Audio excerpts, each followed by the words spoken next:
और मन के तल आपको समझाए चेतन, अवचेतन, अचेतन मन।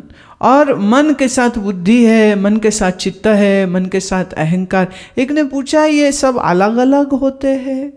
मैंने मन के कहीं पास में बुद्धि है और बुद्धि के पास कहीं अहंकार है और अहंकार के पास कहीं चित्त होता है, तो ये चार अलग अलग कंपोनेंट है क्या? नहीं, ये चार अलग अलग कंपोनेंट नहीं है, ये एक ही है। इसलिए इसको हम अंतःकरण बोलते हैं। सिंगल वर्ड बोले तो इस अंतःकरण में चार डिफरेंट फंक्शंस होते, एक ही है।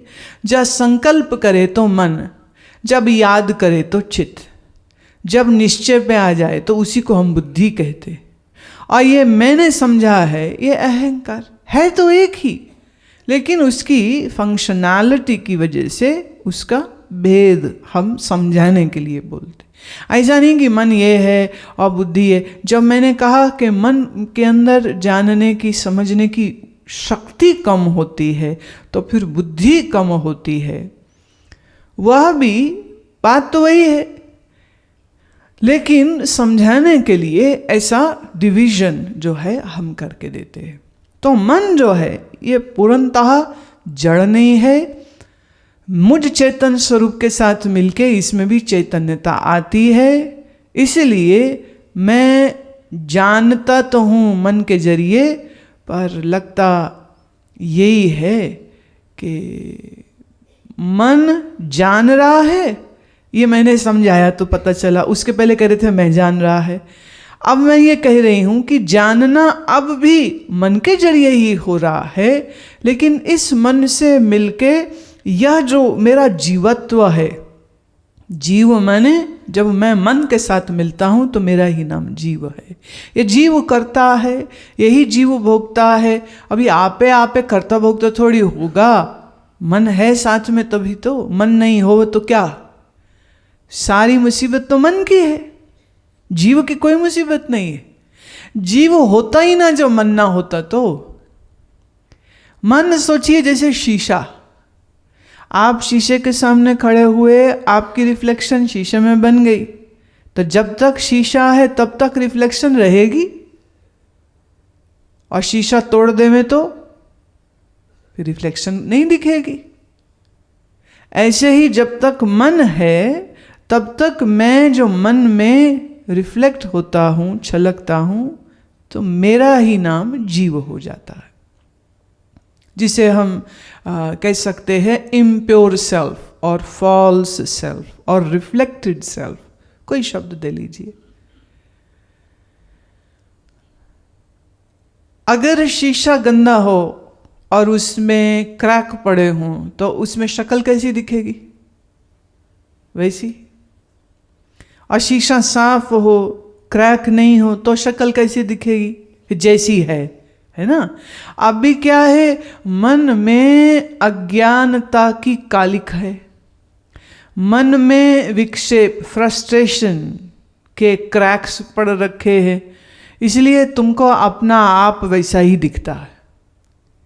क्या ये नहीं लगता हमने पाप किए? क्या ये नहीं लगता है हम बड़े बुरे हैं? क्या ये नहीं लगता है हम भटक गए हैं? क्या ये नहीं लगता कि ईश्वर हम पे कृपा करे तो हम संभल जाएं, सुधर जाएं? अब मैं जो बात कह रही हूं उसको समझिए कि ये मन में जो तुम दिख रहे हो, तुम उसको सच मान रहे हो, और जो तुम्हारा सच्चा स्वरूप है उसको तुम अभी समझ ही नहीं रहे हो। क्यों नहीं समझ रहे हो? क्योंकि ये जो मनी राम है ना, ये बीच में इतने जोर से तांडव कर रहा है कि तुमको तुम्ही से दूर कर दिया है।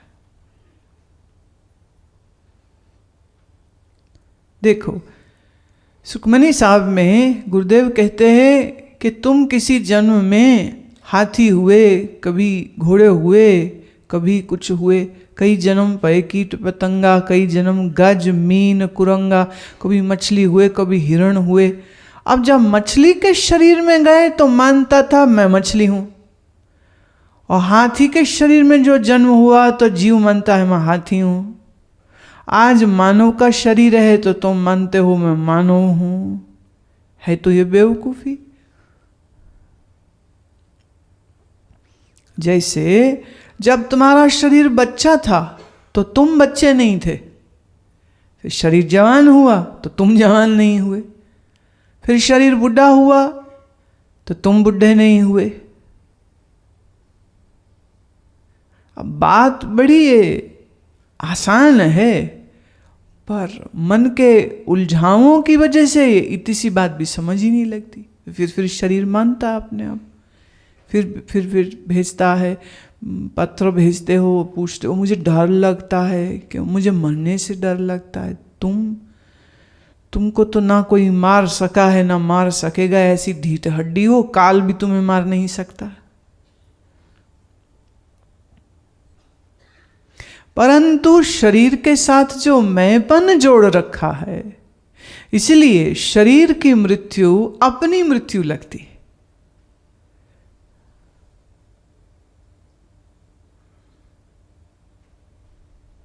शरीर की मृत्यु अपनी मृत्यु लगती, और ज्ञानी को शरीर की मृत्यु शरीर की ही मृत्यु दिखती है। इसलिए योगी को, ज्ञानी को मरने से का कोई भय नहीं होता।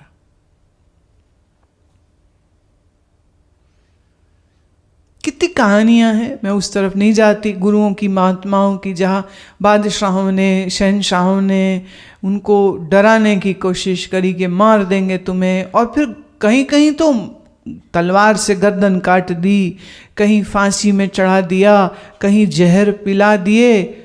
तो उनको परवाह ही नहीं, बोले जो करना कर लो, तेरी तलवार मुझ तक न पहुंचेगी। नैनम छिन्दन्ति शस्त्राणि नैनम दहति पावकः न चैनम क्लेदन्त्यापो न शोष्यति मारुतः। न हवा मुझे सुखा सकती है, न शस्त्र मुझे छेद कर सकते हैं, न पानी मुझे गला सकता है, तो मैं क्यों डरूं? किससे डरूं? कौन डरे? डर किसका होए? मुझे किसी का डर नहीं। रही बात शरीर की, बोले वो तो मरना ही है, आज मरे कि कल मरे, डजंट मैटर्स। अब आया मन। मन जो है, ना ये मन शरीर की तरह पंच भौतिक है कि जो बदल के खत्म हो जाए, ना ही ये मन मुझ सच्चिदानंद जैसा चैतन्य स्वरूप है। मन दोनों है, जड़ भी है, चैतन्य भी है। अब जब तक मन से जुड़े रहोगे कष्ट पाओगे, और मन से अपने आप को अलग देखना आ गया तो न पुण्यम न पापम न सौख्यम न दुखम, फिर ये सब से छूट गए। कौन हो? पापी हो कि पुण्य? बोले कुछ नहीं। बोले कौन हो? शुभ करता अशुभ करता? बोले कुछ भी नहीं। फिर दोनों से छूट गया। फिर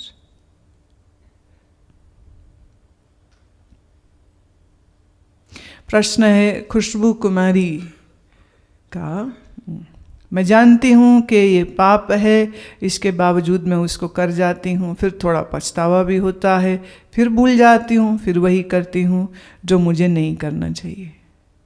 मेरा मार्गदर्शन करे। मैं नहीं कर सकती हूँ, तुम्हें तुम्हारा मार्गदर्शन खुद करना होगा। पता है मुझे कि ये जहर है, मैं फिर भी पी लेता हूँ, कोई मेरी मदद करो। कैसे मदद करे? सच ये है, पाप दूसरे बोलते हैं। जैसे छोटे बच्चे कई बार अगर ठीक से समझाया ना जाए उनको, तो उनको कोई खाने की चीज़ दिखी, किसी की हो भले, वो उठाएगा खा लेगा। बड़े कहे चोरी करी तुमने, ऐसे नहीं करते। तो उसे समझ नहीं आती भाई इसमें चोरी क्या, कहाँ से आ गई। बाप से पैसे मांगे, बाप ने नहीं दिए तो उसने चुपचाप निकाल लिए पैसे। बाप मारता है, तूने चोरी की, तो बोले बाप तू मेरा है तो तेरी पैंट भी मेरी हुई, तो उस पैंट में पड़े पैसे भी मेरे हुए, तो चोरी कैसे हुई? कैसे हुई चोरी? अब बच्चों को खाना है, पेस्ट्री खानी है, टॉफ़ी खानी है, चॉकलेट खाना है, उनको भूख बड़ी लगती, बड़ों को समझ नहीं आती, उनको देते नहीं हैं, तो कभी कभी वो भूख को दूर करने के लिए पैसे खा लिए। अच्छा, फिर ये कभी कभी कुछ बच्चे शरारती हो जाते, चोरी करने का जो वो थ्रिल होता है, मैंने पकड़े नहीं गए, वो भाग गए, वो जो मज़ा आता है। तो घर में आम पड़े नहीं खाएगा, पड़ोसी को घर का आम तोड़ के चोरी करके खाने में ज़्यादा मज़ा आता है उसको। आप कहते हो चोरी, बच्चे को तो बड़ा मज़ा आता है। तुमने कभी चोरी नहीं की बचपन में? बोलो, नहीं करी? सारे साधु ही आए महात्मा बुद्ध, तुम हैं? कभी नहीं करी चोरी। देखो हम कैसे हाँ करवा रहे हैं इनसे, इनके। अब जब बच्चा इस तरह का काम करता है, या लड़का या लड़की, मैंने तरुण अवस्था में, in teen age, when they do this, they find thrill into that, they enjoy doing that. दूसरे कहते हैं ये गलत है। सच ये है कि आदमी के मन को सुख चाहिए, वो जैसे मिले वो ले लेता है। दूसरे कहते हैं ये गलत है, गलत है, गलत है, गलत है, उसको गिल्टी बनाते हैं। फिर वो कहता है अच्छा गलत है, चलो आगे से नहीं करूँगा। पर जो मज़ा आ रहा है उस चक्कर में वो फिर करता है। मज़ा ना आ रहा होता तो वो काम क्यों करता? मैं कल एक मैगज़ीन में पढ़ रही थी कि एक आदमी ने पिछले दिनों वो उसको अरेस्ट कराया, उसकी पत्नी ने, पत्नी नंबर 20 ने। Can you imagine? 20 शादियां 20 शहरों में उसने करके रखी। बम्बई में ही 4 कर दी, ईस्ट वेस्ट है ना, एक मुलुंड में, एक बांद्रा में, और दूर दूर है। और सबको वो बोले मेरा टूर का बिजनेस है, टूर करता रहे। तो 4 दिन यहाँ रहा, 6 दिन वहाँ रहा, 20 बीवियाँ। और शादी सब काम करने वाली नौकरीशुदा से करता था, ताकि आप ही कमाती रहे, खाती रहे, और मुझे फ्री का खाना पीना रहना सोना मिलता रहे, मैं जहाँ भी जाऊँ। अभी वो अरेस्ट हो गया और वो अपने आप को श्री कृष्ण का भक्त मानता है। मैं श्री कृष्ण का भक्त हूँ। भाई द्वारिका में रुक्मिणी है, वृंदावन में राधा है, कहीं सत्यभामा में, तो बस मैं तो उनका भक्त हूँ। तो अब जब उसको पकड़ा और सबने बोला तूने गलत किया, बोले मैंने क्या गलत किया, मैं तो कुछ गलत ही नहीं किया। दुनिया बोलती है ये गलत है, जो कर रहा होता है उसको वो अच्छा लग रहा होता है। कभी कभी लोभवश कर्म करते हैं, कभी कभी क्रोधवश कुछ कर्म करते, तब भी दुनिया कहती है। जैसे एक ने अपने पत्नी के बलात्कारी की हत्या करी, पुलिस ने पकड़ा, उसे जेल में डाल दिया, सजा काट रहा था। लेकिन उस बलात्कारी का यह कहना था जब मेरी आंखों के सामने मेरी पत्नी के साथ बलात्कार हुआ, मैं उस बंदे को कैसे छोड़ देता, मुझे जहां मौका मिला मैंने उसे गोली मार दी। मैंने क्या गलत किया? उसने जो किया वो सही था। पर लॉ, सोसाइटी कहते नहीं ये गलत है, ये मत करो। पर करने वाले के पास जस्टिफिकेशन होती, या वो क्रोधवश कर रहा है, या वो लोभवश कर रहा है, या वो सिर्फ मजा लेने के लिए कर रहा है। तो जिन चीज़ों में आपको अच्छा लगता है या सुख लगता है, आप वही काम करते हो। ये सिर्फ तुम दूसरों के कहने पे बोल रहे हो कि मैं पाप कर्म कर जाती हूँ, मैं ना करूँ। जिस दिन तुम्हें समझ लग गई, जिस दिन तुम्हें ये समझ लग गई कि ये गलत है, उस दिन तुम नहीं करोगे। How difficult can that B?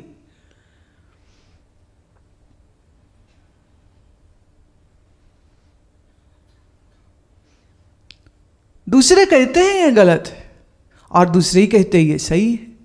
प्रश्न ये उठता है तुम्हें सही क्या लगता है, तुम्हें गलत क्या लगता है?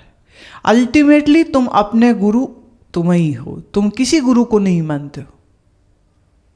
भले मत्था टेको, भले फोटो लगावो, भले गुरु पूजा मनावो, लेकिन काम तुम वही करते हो जो तुम्हारा मन तुमको कहता करने को। तो असली गुरु तुम्हारा मन है। अब हम रोज बोले, कितने साल हो गए कहते हैं ऐसे करो ऐसे करो ऐसे करो, नहीं करते। क्यों? अभी तुम्हारा मन तैयार नहीं इस चीज के लिए। और जिस दिन तैयार हो गया उस दिन करोगे।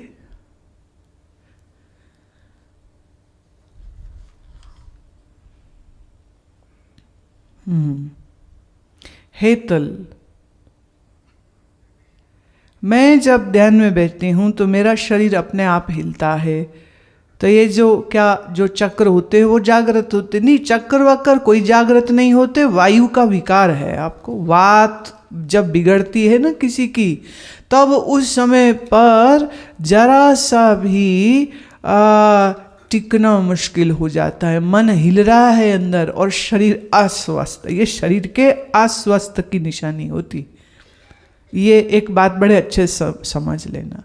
कभी कभी कई लोग लेते हम बैठे थे बड़ा रोना आया, रोना ये कोई भक्ति नहीं होती। तुम्हारा मन इतना दुखी है, इतना शोक से भरा हुआ है, और थोड़ी देर जैसे ही चुप हुए तो बांध फूट जाता है, अंदर का डिप्रेशन बाहर आ जाता है।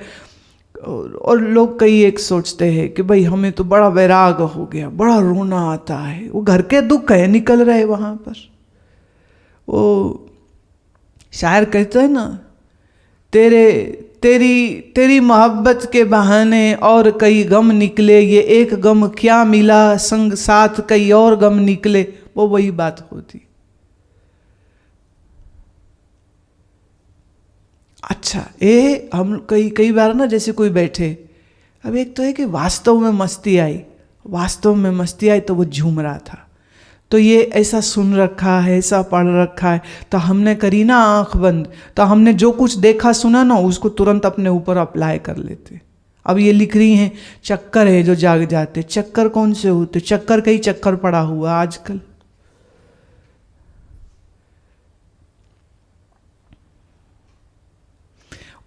सुन रखा है कि बैठो ना तो ऐसा आज्ञा चक्र खुल जाता है। जिसे देखो वो चिट्ठी लिख के भेज देता है। एक ने भेजा, मेरे यहाँ ना ऐसे सुरसरी सी चलती है, कुछ चक्कर खुल रहा है। क्या मेरे आगे चक्कर खुल रहा है? भाई जब वायु स्टक होती है ना तो ऐसा ही होता है, कभी यहां कुछ होता है, कभी यहां कुछ होता है, तो कभी यहां कुछ होता है। लेकिन बोलो पेट में कुछ घूमने लग जाता है। 4-4 दिन की कब्ज रहेगी तो घूमेगा नहीं अंदर वायु, और क्या घूमेगा अंदर। चक्र साधना एक बिल्कुल अलग विषय है। उसकी जागृति की जो पॉसिबिलिटी है वो सिर्फ बड़े स्वस्थ शरीर में पॉसिबल है। ये आजकल ये गड़बड़ महात्मा और बाबा लोग ऐसा ड्रामा चल रहा है, ऐसा बकवास बातें चलती है। ये भगवान समझ नहीं लगती है भी क्या होगा क्या लोगों का। कहां से कोई भी चीज उठाई और बोल दी। ये चक्रों का भी बड़ा चक्कर। सार रूप से बस इतना कहती हूं कि जिसने, देखिए योग मार्ग से चक्र साधना, कुंडलिनी साधना संभव है, पर उसकी शर्त है कम से कम 6 वर्ष तक आसनों का अभ्यास होवे। एक लंबी सूची है उसमें, जिन आसनों को वो मास्टर करे। 3 समय का प्राणायाम होवे, बिना हिले अर्ध पद्मासन सिद्धासन में बैठकर वह अपने प्राणायाम को सिद्ध करे। फिर यम नियम का पालन करते हुए मन और शरीर का आचरण और व्यवहार की दृष्टि से त्याग, तपस्या, स्वाध्याय, अपरिग्रह, लोभ नहीं, कुछ जोड़ने की इच्छा नहीं, किसी दूसरे के समान पर नजर नहीं, ईश्वर प्रणिधान, ईश्वर पे पूरी तरह समर्पित हुए। तो ये सब साधना करते करते 6 से 8 वर्ष में शरीर की शुद्धि हो जाए, फिर उसके बाद चक्र साधना करने का व्यक्ति अधिकारी होता है। अभी तो ऐसा कुछ है ही नहीं।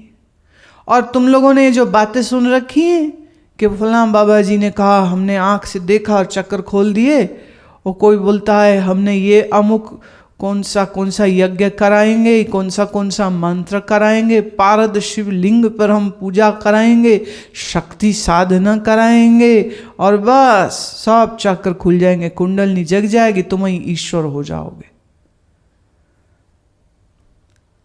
हो जाइए। अगर ऐसा करने से होता हो तो हमें बड़ी खुशी होगी, पर ये होता ऐसे नहीं है। प्रेम योग से भी चक्र खुल सकते हैं। मीरा ने कोई अष्टांग योग नहीं साधा था, लेकिन वैराग्य, विवेक और प्रेम की पराकाष्ठा को छू गई तो ये सब प्राप्तियां उसको हो गई। चैतन्य महाप्रभु को मात्र प्रेम, समर्पण और भक्ति से समाधि की प्राप्ति हुई। पर कुछ तो हो ना।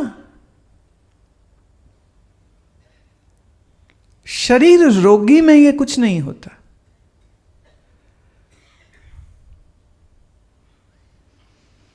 देखिए, अभी ऐसा है, यहाँ पर भी हम यही बोलते हैं। मैंने इसलिए थोड़ा शब्द बदल दिया। अभी तुमने ध्यान दिया हो अगर, तो मैं ये नहीं कहती कि अब ध्यान करने के लिए बैठेंगे ना।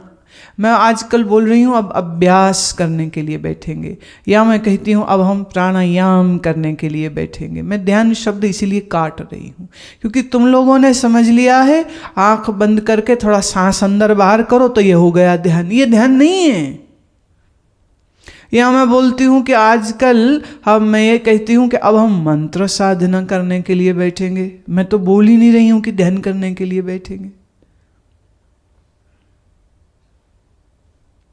मंत्र की ध्वनि के साथ साधना करेंगे, या हम प्राणायाम करेंगे, या हम योग निद्रा करेंगे। अब प्राणायाम के समय पर प्राणायाम होता नहीं, योग निद्रा के समय में खराटे भर के सो जाते हैं, और मंत्र साधना के नाम पर मन यहाँ वहाँ भागता रहता है। तो कैसे तुम सोचते हो तुमको ध्यान हो जाएगा? आसन पहली सीढ़ी, प्राणायाम दूसरी, मंत्र साधना तीसरी, प्रत्याहार चौथी। ये किए बगैर ध्यान नहीं हो सकता, नॉट पॉसिबल। हम लोग इतना विचारों में खोए रहते हैं, यादों में खोए रहते हैं, बाहर जो सेंसेस से जो भी कुछ आता है इनपुट, उसमें इतना खोए रहते हैं कि अपने सांस को तो देखते ही नहीं है। जब आपका श्वास ठीक नहीं चलता है, सच ये है ना तो शरीर ठीक चलता है ना तो मन सही चलता। इसीलिए हमारे योगियों ने ये कहा कि शरीर को स्वस्थ रखना है, ऊर्जावान रखना है तो भी श्वास को पकड़ो, और अगर मन को थोड़ा अटेंटिव, एकाग्र और शांत बनाना है तो भी उन्होंने कहा श्वास को पकड़िए। इसीलिए श्वास और श्वास की जो साधना है ये बहुत पावरफुल साधना है। जैसे आप सांस ले रहे हैं और देख रहे हैं कि मैं इसको और गहरा करूं, तो इन अ वे आप बहुत सारे शरीर में परिवर्तन करते। आपका फेफड़ा ज़्यादा फूलेगा, आपकी डायफ्राम मसल ज़्यादा खुलती है, और तुम्हें मालूम अगर तुम अपना श्वास लंबा और गहरा ज़्यादा समय लेने लग जाओगे, तुम्हारा डिप्रेशन सब भाग जाएगा। रह ही नहीं सकता डिप्रेशन। नींद ठीक नहीं जिनको आती, उनकी नींद ठीक हो जाएगी। जिनका ब्लड प्रेशर ऊपर नीचे जाता है वो ठीक होने लग जाएगा। और तो और जो बहुत हाइपर हो जाते, जल्दी जल्दी में बोलना, जल्दी जल्दी में सब काम करना, उसमें भी फर्क आ जाएगा। सिर्फ इतने भर काम से कि जब आप बैठें, एक रीढ़ की हड्डी सीधी हो, दूसरा शरीर हिले नहीं, तीसरा आप श्वास को लंबा कर रहे हैं। और ख़ास बात यह होनी चाहिए, जब श्वास अंदर जाए तो expansion of chest, expansion of stomach जो हो रही है वह आपके नोटिस में होनी चाहिए। ये ना हो कि सांस तो अंदर बाहर कर लिया पर रह गए बेहोश के बेहोश।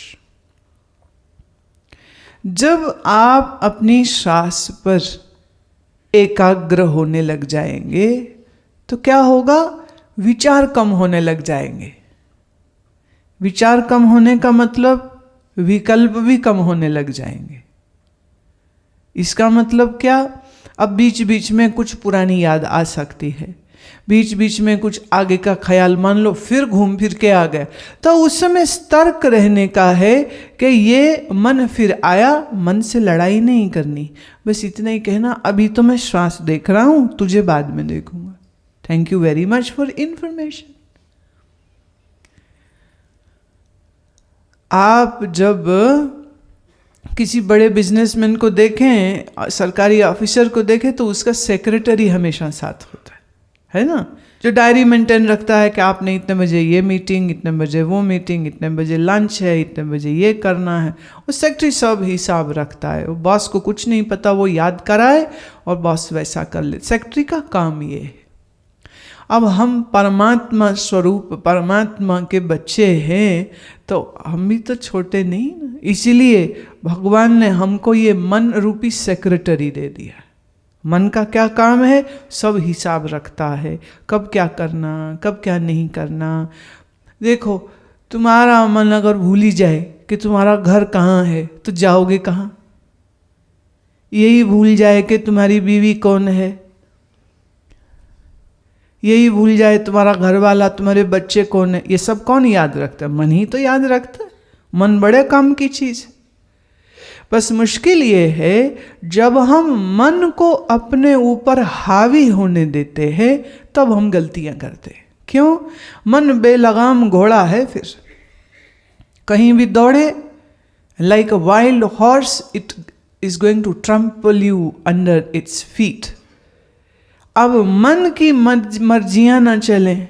जैसे मान लो किसी दिन इसको करिएगा, ये सब करने की चीजें, ये सुनने की चीजें नहीं है जो मैं बोल रही। आपका मन किसी बात पे दुखी हो रहा है, परेशान हो रहा है, कुछ सोच आ रही, कुछ चिंता आ रही। अब दो सिचुएशन हो सकती, एक आप चिंता करो और रो और दुखी हो, दूसरा आप उस समय बैठकर थोड़ा प्राणायाम करना शुरू कर दीजिए। प्राणायाम करने के लिए श्वास पर ध्यान लाना पड़ेगा, शरीर पर ध्यान लाना पड़ेगा। और मन थोड़ा सा बेवकूफ है, ये इसको जिधर लगाओ ना उधर ही लग जाता है। तो इसे बोलो कि अभी तो प्राणायाम करते, चिंता फिर कर लेंगे, कोई बात नहीं। क्योंकि जिस चीज की चिंता है वो तो चीज वहीं खड़ी है। मान लो कोई नोटिस आया है, कोई कोर्ट से सम्मन आ गया है, या कोई रिश्तेदार पैसा लेके मुकर गया है, तुम्हारे रोने या चिंता करने से तो चीज़ बदलने नहीं वाली, वो तो वही की वही रहनी। तो अपने मन को अक्ल दो, मनी राम बेवकूफ़ी मत कर, अभी चल प्राणायाम करते हैं, फिर चिंता करेंगे। ऐसा पोस्टपोन कर दो। नहीं कर सकते इतना काम, कर लोगे? हाँ करो। ऐसा कर लिया, प्राणायाम में लगा दो उसको। अब सांस अंदर करते, बी वॉचफुल।